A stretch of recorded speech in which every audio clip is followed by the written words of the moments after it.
Battlefield 6 has to get it right. General sentiment surrounding the longtime first-person shooter franchise has been at an all-time low since the release of Battlefield 2042.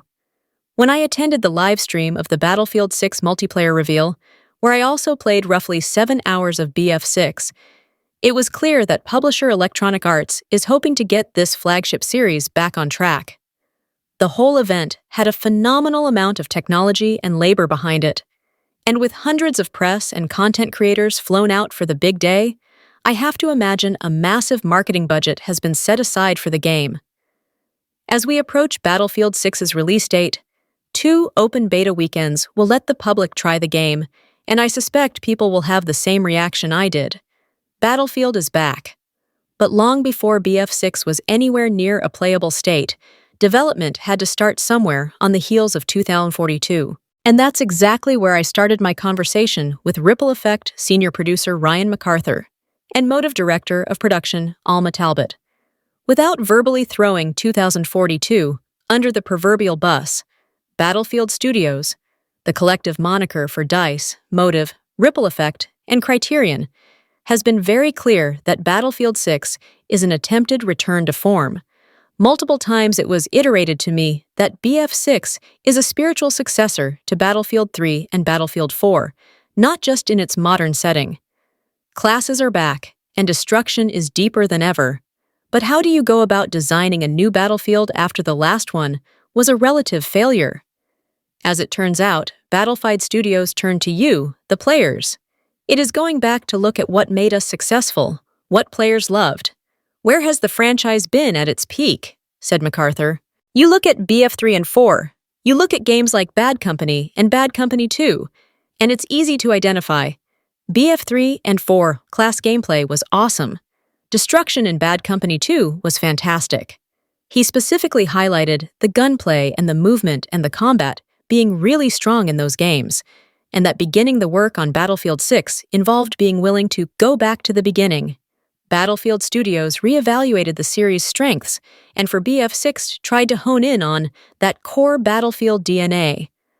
Arguably, the most transformative piece of that foundation is the class system. 2042 abandoned the classes that were a defining trait of the series' previous installments. Battlefield 6 brings them back.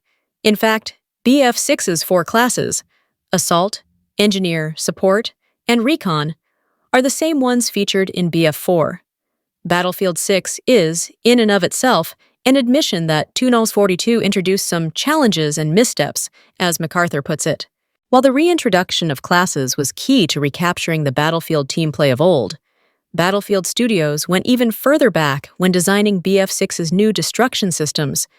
For years, fans have consistently asked for destruction to make a big comeback, since it gradually went by the wayside through every installment following Bad Company 2.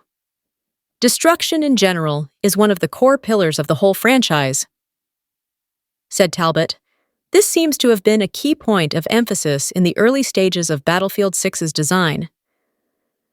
Tactical destruction is something that we knew going into Battlefield 6 we really wanted to shine, she said. We knew this was something that our players wanted, and we needed to get it right and bring it to the next level and really push the envelope and have it be world-class. Battlefield 6 trailers are, of course, embellished to sell the illusion, but I can confirm that destruction truly is a major component of gameplay.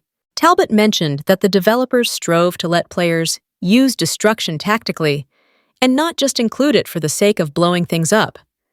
We wanted it to be reliable so that players can leverage it in a way and use it strategically with the gunplay, with their classes, to play with their squad.